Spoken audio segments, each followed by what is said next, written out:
કર્ણ તો કર્ણ છે વાલા. આવું વાક્ય કૃષ્ણ ભગવાન કેમ બોલે છે? મેદાનમાં અર્જુનનો રથ જ્યારે ફેંકવી દે છે ત્યારે કૃષ્ણ ભગવાન વાહ કર્ણ એમ કહે છે. ત્યારે અર્જુન એમને કહે છે કે પ્રભુ તમે અમારી સાઈડ છો કે કૌરવોની? આખી સેના દઈ દીધી છે કે એક તમને પામવા માટે, અને તમે કર્ણના વખાણ કરો છો.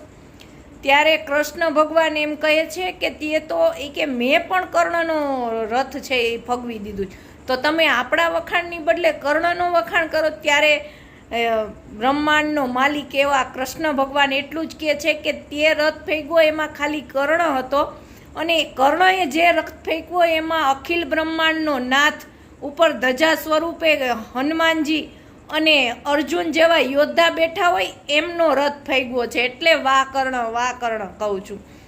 ત્યારે પછી જ્યારે એ પૈડું હોય છે એ કર્ણ નીકાળવા જાય છે ત્યારે કૃષ્ણ ભગવાન એમ કહે છે કે અર્જુન બાણ લગાવ. ત્યારે કહે છે કે ક્ષત્રિયનો દીકરો છું, ક્યારેય પાછળ વાર ના કરું. ત્યારે કે કૃષ્ણ ભગવાન સમજ, હું કહું છું તું વાર કર, અને વાર કરે છે. ત્યારે ભગવાનને કહે છે કે તમે તો કે તારે એમ જોવું તું ને વાહ કર્ણ કેમ કહ્યું? તો કે ચાલ.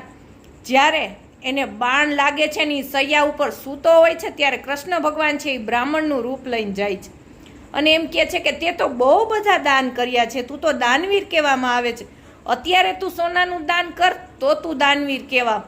તો ત્યારે કર્ણ છે એમ કહે છે કે મારા દાંતમાં એક સોનાનો તાર છે, તમે એક પથરો લઈ આવો, હું તમને કાઢી દઉં.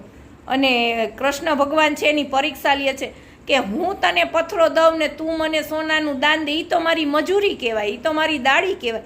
તું લઈ આવ પથરો તારા દાંતમાં તોડને તો મને દાન કહેવાય.